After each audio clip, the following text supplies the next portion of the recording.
everyone. Welcome to another Science at Home. My name is Heather, and today I have been joined by Paul Evans from the Irish Astronomical Association, and today we're going to have a chat about all things Apollo 13. So, hi Paul, how are you? How are you doing? I'm good, thanks. Enjoying the sunshine, looking out the window, not going out in it, of course. Oh, it's brilliant having all the sun, but isn't it typical? You know, we're in lockdown. It's brilliant weather outside. So hopefully you've had a lovely Easter. Yes. Excellent. And plenty of spare time. I know I didn't know what to do with myself. I had lots to do, but found very little time to do it. But anyway, we're going to have a chat very briefly today about Apollo 13. Now, it's probably one of, other than Apollo 11, it's probably one of the more famous Apollo missions, simply because of what happened. There was a movie made about it. So really what we want to do today is get a better understanding of the Apollo mission, what happened, and, you know, is it close to what happened in the movie? So my first question for you, Paul, is we want to get to know a bit more about yourself. So my first question is, where are you from?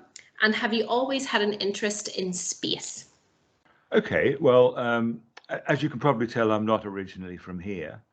I'm from the southeast of England. I've lived in various places in Surrey and London. And of course, now the trouble with living in London and being interested in space is that the sky is orange in London, and so I lived there for 20 years and didn't really see much. But my one star. yeah, that's really, you know, stars of the second magnitude is about all you get. And but now my interest started. I'll let you into, you know, a secret that I was 7 years old when there was talk of sending a spacecraft to the moon. And I really sort of joined in with Apollo 8, which was the first manned mission that actually went around the moon. Didn't land because at that stage they hadn't actually properly built the lunar lander. Yes. But they had this competition with the Russians, and perhaps we'll talk a bit more about that in a minute. But and they decided to send the Saturn V rocket with 3 men on it and go 10 times around the moon and return to the Earth all over Christmas. So that gave them the opportunity to do things like reading bits of the book of Genesis from lunar orbit. Yes. And that was important, Apollo 8, because that was the first time that men left Earth gravity. So that really started my interest, and I sort of got into the astronomy side of things at the same time. My parents bought me for Christmas in 1968. Amazing, I remember things like this. The Patrick Moore's Observer's Book of Astronomy, which was like a tiny little, you know, but it was the Bible of observing at that time. And I had a little telescope for a while. It didn't last terribly long, unfortunately, but these things do. But and so I sort of maintained that interest. But so really, I didn't do much about it while I lived in London because I couldn't see much. But then I came to live here in 2003, and I thought, hey, wow, these skies, once the clouds go away, are fantastic. I mean, that's it. I mean, Northern Ireland, we're famous for cloud, but actually, yeah, our skies are pretty nice. And when that cloud goes, you know, you can see stuff that I've never seen from London. So, and I got interested that way. So, you know, I'm in the Irish Astronomical Association, and I was their president for 5 years. And these days I look after the Irish Federation of Astronomical Societies, which is the group that covers all the societies in Ireland. Because I was saying on the radio the other night that, you know, that astronomy-wise, we're just all one place here. You know. Yeah, basically.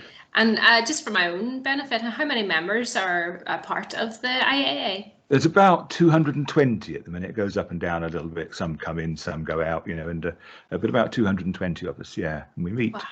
We meet in Queen's University. Not at the moment, obviously, but yes. it's supposed to be our AGM tonight, but it's not happening. You know, sadly. Well, you know, we've got to protect the members, obviously. Exactly. Yeah. And we go observing down at Delamont Country Park in County Down, yes. And we've stopped that as well because social gathering and unnecessary travel and all that. But hopefully we'll get back to that when all this madness finishes.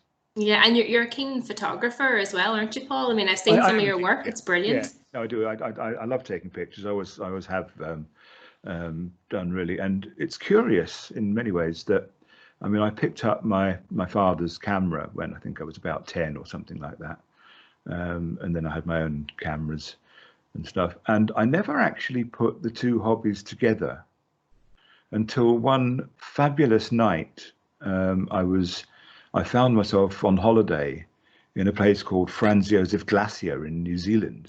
I've been there. I thought you had. I had an idea you'd been there. Yeah. And there was this fantastic moonless night with a whole southern hemisphere sky, which is totally different from ours here. And I kind of thought, well, I've got my camera with some film in it here, so I've got to figure out what I can capture of this. And I started taking some pictures. Some of them came out, and some weren't great, and some were really, really quite fantastic. So it took me, nearly 30 years to put two hobbies together and start taking pictures of the night sky. But the stuff that you've taken, that I've seen of your work, I mean, that's really amazing. Like, you got a couple of really great shots of the moon there a few weeks ago now, was it? I've lost all track of time, but they were really, really phenomenal. And speaking of the moon, we're going to now hopefully move on and talk about the Apollo missions, if that's all right, because I know you're dead keen on those. So my first thing would be is I wonder if you could give us a brief overview of the Apollo missions before we dig into Apollo 13. Okay, well, really, this goes back to the end of the Second World War. And at the end of the Second World War, the Germans had built a rocket, the V2 rocket, with, the idea of actually trying to win the war by being able to fire huge explosives at England, but they lost the war, and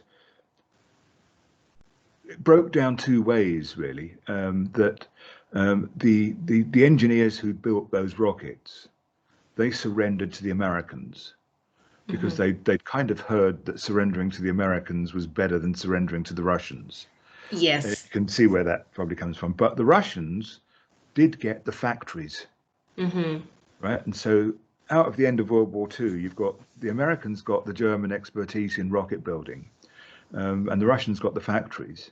And they both started building their own versions of V2 rockets and experimenting with them. Now, eventually, the Russians built a thing called the R7 in 1954. And the R7 was not intended for space purposes. It was intended to send atomic bombs to America. And it was a huge rocket, but it's almost identical to the modern Soyuz. And what they did in 1957 was they put a satellite on top of it and launched it into Earth orbit. Yeah, that was Sputnik. That was Sputnik. They didn't really think too hard about the name for that. Sputnik is Russian for satellite. Original. Yeah. And this, of course, terrified the Americans. They could hear the radio transmitter on this going beep, beep, beep. And they thought, well, hang on a minute. If these guys can put a satellite there flying above America, they could put cameras, bombs, whatever on it, and we'd be in trouble. So the Americans realized that they were behind this. They formed NASA in 1958. They started getting together some astronauts with a view to getting people into space. So they recruited the Mercury astronauts. And in 1960, John F. Kennedy became president. And what he wanted a project that he could do that the Russians couldn't do. Yes. And so he put his deputy, Lyndon B. Johnson, in charge of this.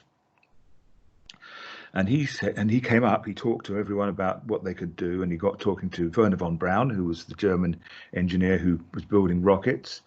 And they came up with this idea that they could send a man to the moon and return him safely to the Earth. So you see that famous speech of 25th of May 1961. I was a bump at this point, you see. Where Kennedy asks for the money and sets this challenge to, and it's a beautifully put challenge to actually within a decade put a man on the moon and return him safely to the Earth. So they did this in 3 phases. First of all was Project Mercury, which was 6 rockets And the idea was simply to get used to the idea of sending men up into space and bringing them back. And the first two of those rockets, Alan B. Shepard and Gus Grissom, they just went up a bit and came down, 15 minutes. But then they put a bigger rocket on, the Atlas rocket instead of the Redstone. And that was powerful enough to put the Mercury capsule right into orbit. Yes. So John Glenn in February 1962 became the first American to orbit the Earth. In the meantime, the Russians had actually sent Yuri Gagarin up. There's a lot of conjecture about that. Some people say that he wasn't the first one they put up; he was merely the first one they got back. Which, you know, because this is the Soviet Union in 1961 we're talking about here. Yes, a very different place. But then actually I delved into this and found out that actually, although there were pictures of, you know, a dead body being removed from a Soyuz capsule, this was actually a crash test dummy that they'd sent up to see if actually, you know, a human could survive in space, because they weren't certain of that at that time. But anyway, the Americans got back on track. They did the 6 Mercury missions. They then did Gemini. And Gemini was a 2-man spacecraft. And the objective was to learn much more about being in space. So they learned maneuvering, docking, being in space for a long time. So they had a 14-day Gemini mission, which would be the same sort of length as you'd need for a moon thing. And then they went on to Apollo. And Apollo was a 3-man craft. And they started off with a huge tragedy. Yes. That Apollo 1, they were just testing it on the ground and it caught fire. And they learned so much. I mean, 3 astronauts were killed pretty much instantly, but they learned so much about what they'd done wrong. Like, you know, using pure oxygen atmosphere and stuff, very bad. Anything that burns will burn 5 times better in pure oxygen than it does in air. A door that opens inwards, you know, what was that about? And so they redesigned the whole spacecraft and made it safe. They also then had a major triumph in 1967 when they actually launched a Saturn V rocket for the first time. And if you ever check out the footage of that, it's hilarious because they had no idea that this thing would create so much noise and vibration that their launch center 3 miles away would be shaken to bits. And 3 miles away. Every other big rocket that they've launched since, they've just dumped thousands of gallons of water on it. And it's mostly to do with damping down noise and vibration, not so much heat. But when you see clouds of, you know, it's mostly steam. Subsequent ones, but Apollo 4, it was not. That was all smoke and fire, and the noise and vibration, you know, and the commentary is just something else. It's worth looking. And I will look that up definitely. And anyway, so then they got to they did some other unmanned work, and then Apollo 8 became the first mission to the moon. There was Apollo 7, which was a smaller rocket, low Earth orbit, that was just testing the capsule, so on. But Apollo 8 was the one that actually went to the moon. And then they did Apollo 9 and 10 missions. Apollo 9, I always thought of as a bit of a waste of a Saturn V, really, because it didn't go to the moon. It only went to low Earth orbit. Well, what they did in low Earth orbit, they had the lunar lander, they had the command and service module, and they actually separated the two and did all the, you know, learned all the maneuvers that they had to do, because Apollo 8 had no lunar module, so there was no docking and all that sort of stuff. That was just a straight go there, come back mission. But Apollo 9 did all the testing of everything, docking, undocking, getting people into the lunar module, getting them back out again. And then Apollo 10, the next one, they actually went to the moon with a lunar module and undocked it and got within 8 miles of the lunar surface and came back. I feel bad for the Apollo 10 astronauts because they got so close, but it wasn't their mission to land. But also they couldn't have landed. Right. Because at that point they were still trying to lose weight. Right. This all becomes about weight. And Apollo 10 was actually too heavy to land and come back again. Okay. But when they did Apollo 11, they'd sort of shaved off a bit more weight, and some might say put a bit too little fuel in it because that became an issue. Yes, that was the thing. Yeah, and so then they did Apollo 11. They did Apollo 12. I mean, Apollo 11 was very successful. It landed, as we know, and brought Aldrin and Armstrong back safely, and some moon rock, and left some experiments there. And then Apollo 12 came, and Apollo 12 is not really very famous, and it ought to be. Yeah. Because Apollo 12 was a rather strange thing in that what happens when you launch one of these rockets is that the rocket itself, which is 360 feet tall, and made entirely of metal, right? And then its rocket exhaust also conducts electricity. And so what you've got is an ever increasing length of lightning conductor that you've just launched in Florida. And actually Apollo 12 at 36 and 52 seconds into the mission was struck by lightning twice.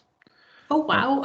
And that knocked out the whole electrical system, and there was total panic and pandemonium there. And a guy in mission control, and he was doing this thing of just keeping a cool head and thinking it through, going, they've just lost everything. The Saturn V keeps going because that's got its own computer that wasn't affected, driving the rocket, so that was okay. That was still going up, but they'd lost all the guidance system in the capsule and all of that, and they couldn't go to the moon without that. And then a guy in mission control, he goes, hang on, there's a spare battery. They've got to flick a switch. and that is the famous SCE to AUX switch. If you look up Apollo 12, that's there, and that just put the whole thing right. And then they were able to reset their fuel cells, and everything was fine. So they went to the moon.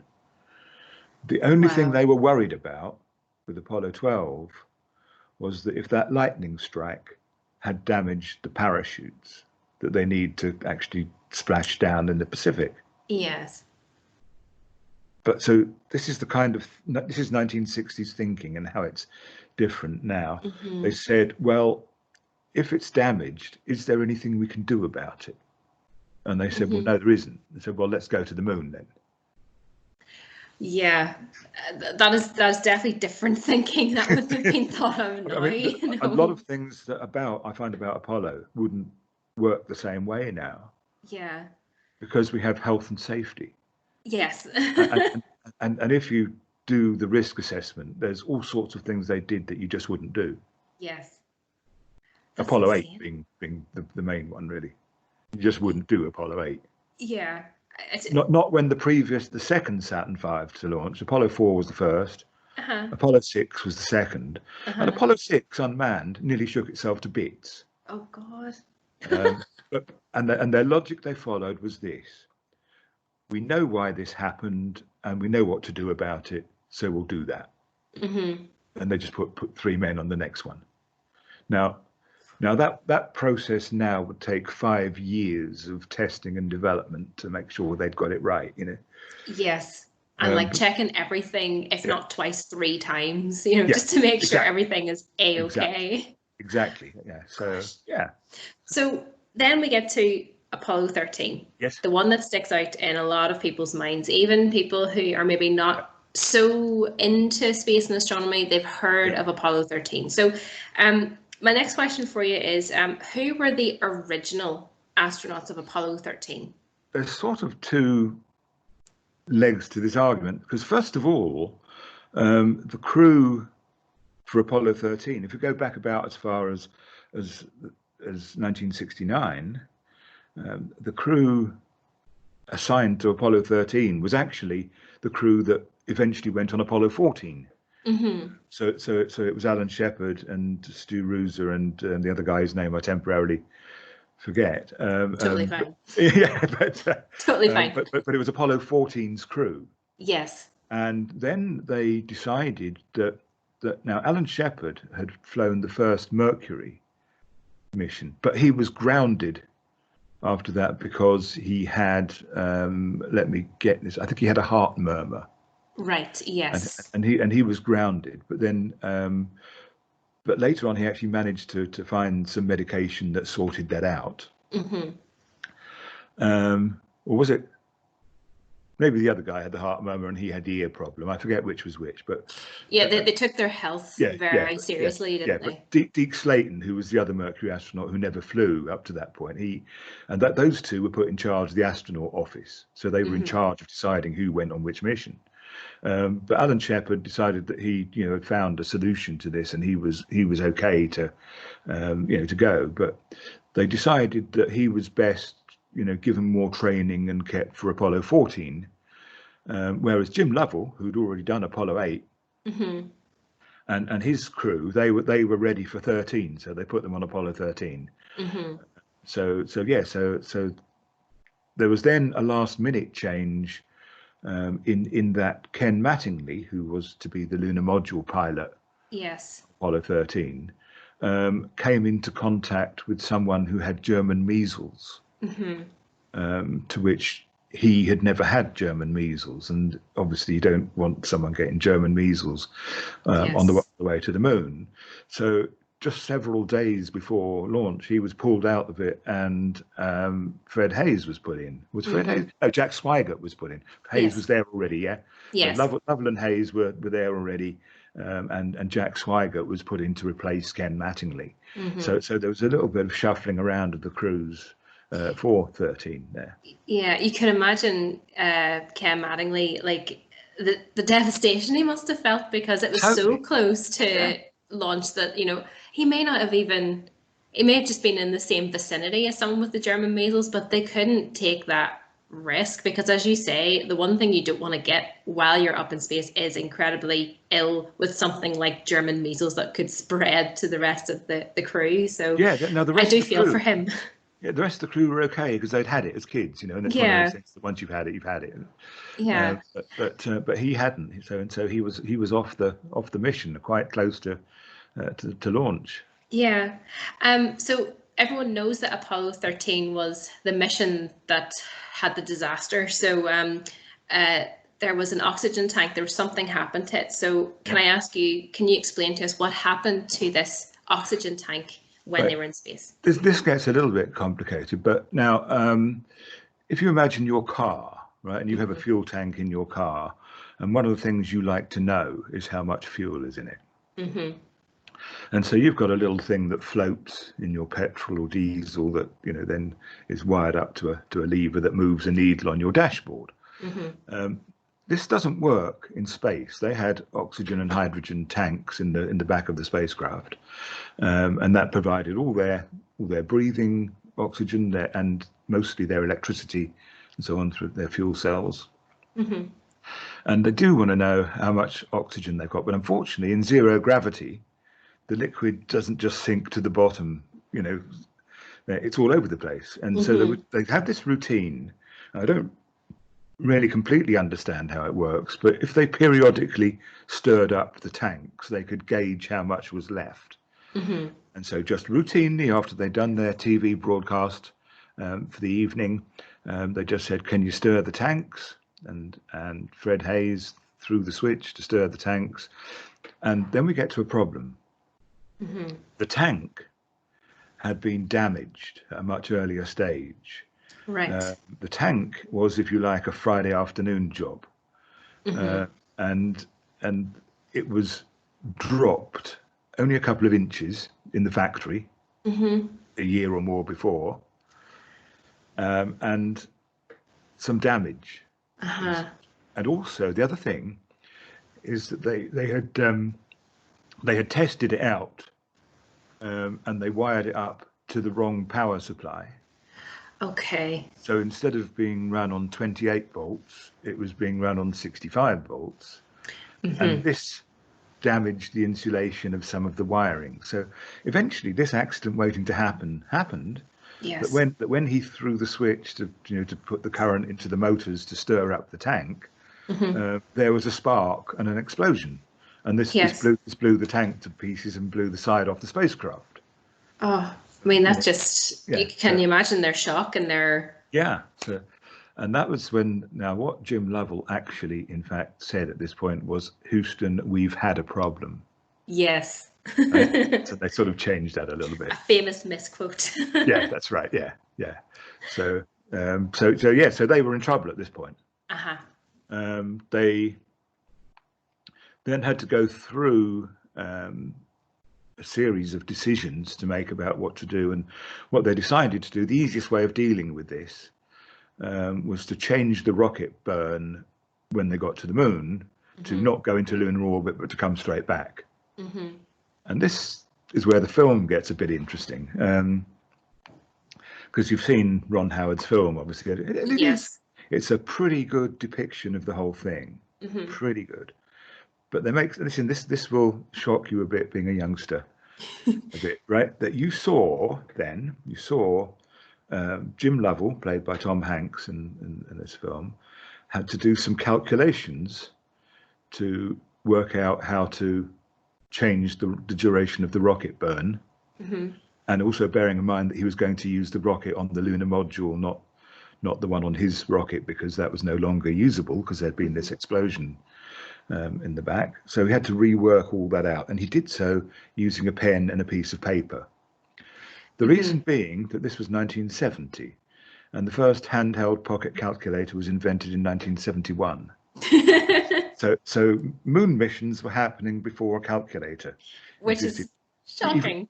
Even not the sort you can buy in a petrol station for 99p now. You know that didn't exist when men were going to the moon. That's scary, isn't it? That's crazy. Now, that is crazy. Now, the film, just a little detail of the film, and this is real nerdy stuff. Love it. Because he didn't want to get this wrong, he's doing his calculations, and he's got a man in mission control that he's telling what he's doing, and he's saying, check my work. Except that on the screen, you see him doing some addition. Right? And on the ground, you see a man checking his addition with a slide rule. And here's the thing, you can't. Slide rules are very, very clever. And they can multiply, divide, do logs, squares, square roots and all that, but they cannot add up. Oh my gosh. You want an abacus for that? That is a really nerdy fact, and I'm loving it so much. Sure. That's fantastic. So they had to then do this. Right now, I will throw in another little detail here. Yeah. They used the lunar module as a lifeboat because their own spacecraft was dead. And they had to use the lunar module's rocket to get them around the moon and back and on the right course to Earth, and they had to use it to keep them alive as well. Let's just suppose that tank had gone not into Apollo 13 but into Apollo 8. They'd have been dead. Because they had no lunar module to use as a lifeboat. That's one of the things that for me makes Apollo 8 all the more daring a mission. That could have been disastrous. It could have been, definitely. Now, we had put up a little video on our Facebook page, I think it was a couple of days ago, about there was a specific problem that the Apollo 13 astronauts had, that they had to get something that was, I think, a square put into a circle. I was wondering, we did a little experiment where, we've taught people how to make this thing. Yes. But could you explain maybe what that problem was? What the problem was that with three humans breathing, oxygen gets converted into carbon dioxide. Yes. And over a period of time, that becomes poisonous. I mean, it becomes suffocating, really.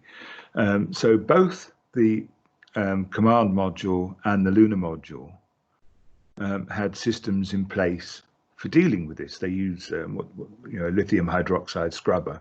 Lithium hydroxide, just you sit it there, you pump air through it, and it sucks the CO2 out of it. So that's how they kept the CO2 problem under control. The thing was that the command module and lunar module, being built by different companies, had just used different shape pipes to do this. And so when they put 3 people into the lunar module, which it was never designed to do, it was a 2-man craft. They found that they needed to increase it was only going to go down to the moon and back anyway. they needed to increase the capacity of this to keep the CO2 out of the air, and so they needed to use the canisters from the command module and adapt those to work in the lunar module, except that the pipes were different shapes. So it was real Blue Peter stuff where they had to, and it was all done with duct tape and so on, that they actually just made an adapter that says, this is square, this is round, and now we've got air going between the two. Yeah, I mean, duct tape is the wonder of the universe. I mean, they even use it today on the ISS. That stuff is so good. But you were talking there about the carbon dioxide, increasing a lot, and so that sort of comes to my next question: is did anyone get sick up in Apollo 13? Actually, I mean, yes, Fred Hayes, and now the conditions they were in were really far from ideal. That they had to shut everything right off because they didn't have enough power to actually do re-entry. Otherwise, so they shut everything right off. And of course, the temperature dropped, so they were living in a temperature of sort of 2 or 3 degrees centigrade, which isn't comfortable. And Fred Hayes succumbed to urinary tract infection and which spread to his kidneys and whatever. He wasn't in a good shape at all. And they had important stuff to be doing that required all of them to be on good form, really. But Hayes became ill. He got through it all okay, but this is where I can sort of like hold my hand up. I went to a Star Trek convention a couple of years ago, and I met Fred Hayes. Right, brilliant. And the way he talks about his experience, and he was an 86-year-old man at that time. And talking about being so calm and collected, even though he was ill, and then just said, I had a UTI. I had to get on with it. And I was just like, oh my God, you were ill in space. And he was just so chill about it all. So it was amazing to hear him talk. It comes down to the point that you have no alternative at that point, do you? It's that very much keep calm and carry on. You are in space. You need to get home. So how did they survive? I mean, so they managed to get this square fit into this circle, but then they had to land. They had to get back. So how did they survive? They did, and of course they'd had to turn off all the the navigation computer and everything. They had to do one final rocket burn to just put them on that actual trajectory that would get them to the right place to do re-entry, and that's difficult. I think somebody once likened it to posting a letter through your letterbox from 10 miles away. You have to point the spacecraft in exactly the right direction, because if you hit the atmosphere too hard, you bounce off it and never seen again. Or if you come in too steep, then you just crash into the sea at 400 miles an hour, and that's no good either. So to get the re-entry exactly right, you've got to line this up. And what they did, they just used the edge of the Earth as the view through the window of the edge of the Earth as getting it about right. It turned out to be good enough. There are certain stories about this that don't quite stack up, and because they did come in slightly wrong. But not enough that it really mattered. And the film depicts this as, because they didn't collect any moon rock, they were lighter than they thought. That doesn't really stack up, because, well, hang on a minute, because they're bringing the lunar module with them that they weren't going to do anyway. So the story in the film, there was slightly wrong. It wasn't the moon rock that made a weight discrepancy. That if anything, they were too heavy because they had a lunar module.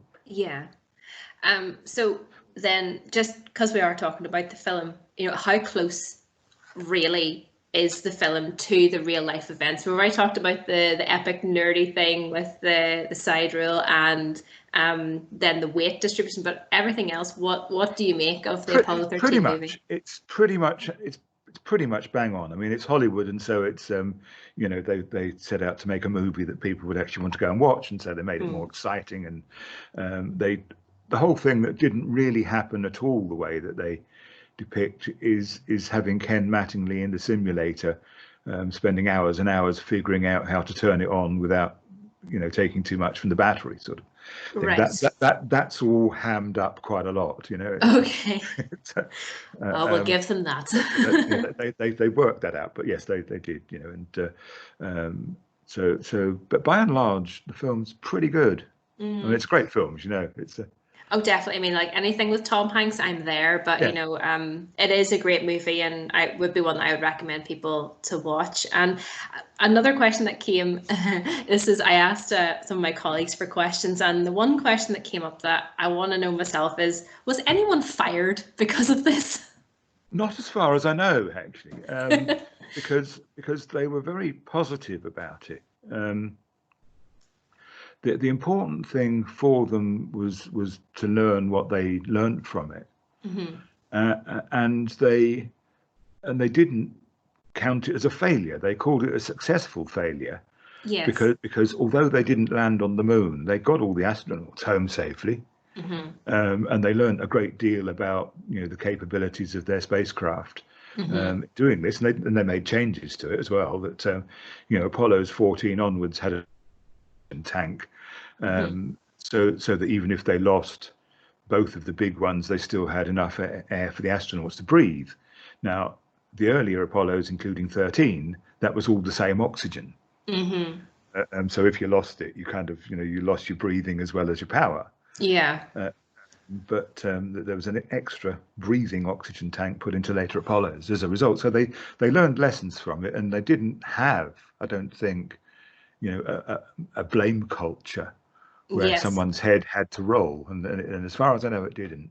Oh, do you know what? That actually makes me feel quite good that, instead of, taking it right to the negative and firing someone, that they actually took it to a positive. They learned from their mistakes and made sure that the next missions that went up were even safer than before. Well, Paul, thank you so much for taking the time to talk to me today. I know certainly that you're a wealth of knowledge, and I would love to have you on again sometime to talk about all things space related. So have you any final thoughts for us before we finish up today on Apollo 13 or any of the Apollo missions? Well, I have sort of I've put together. I was hoping to sort of take it places, but I did put together a sort of presentation that covers the rest of the Apollos, and it includes some of the things that they thought about doing but never did, which was all quite exciting stuff. And the most extreme of which was they actually had a mission plan for an Apollo that did a manned flyby of Venus and came back to the Earth, a 1-year space mission, and it doesn't bear thinking about, really, does it? No. I mean, apart from I'm sure you could make the rockets work, but how did the guys not go nuts on that? It's that thing. But they did. They were doing very ambitious things. Skylab, of course, they did. It never really quite was the thing that they hoped it would be, because it was damaged on the way up, and then they sort of ran out of money. And the big hope with Skylab was that the shuttle would be ready in time to go and rescue it. But actually, the first shuttle wasn't until 1981, and Skylab crashed to the ground in 1979. So that didn't work. Yeah. But you kind of sort of think, well, here's me, 58 years old, right? And at this minute, the Americans have no method of putting men into space at all. And yet, when I was 10, they were driving electric cars on the moon. Yes. So what happened is probably my final thought, Yeah, what did happen? I mean, was it a thing that they realized, how much money they were actually putting into this mission? Could they have spent it elsewhere? I mean, once they'd gotten to the moon, they realized, right, well, we've done that now, and then interest faded. It's hard to say. And I suppose that's where you get all the people asking those questions, why didn't we go back? And it is something that not anyone really can answer. But hopefully, there's going to be an astronauts blog later on in the next coming weeks about the Artemis program. Yes. And we're looking into seeing how how things are going to progress and trying to get people back to the moon and hopefully onto Mars. So maybe you might have a few thoughts on Artemis in a few months' time. I think it is turning around, isn't it? There is now interest in getting manned spacecraft. I mean, they're going at it several ways now. They've got the space launch system, which is kind of Saturn V on steroids, coming along, and with the Orion capsule as part of that, which again is a great big 6-man Apollo type thing.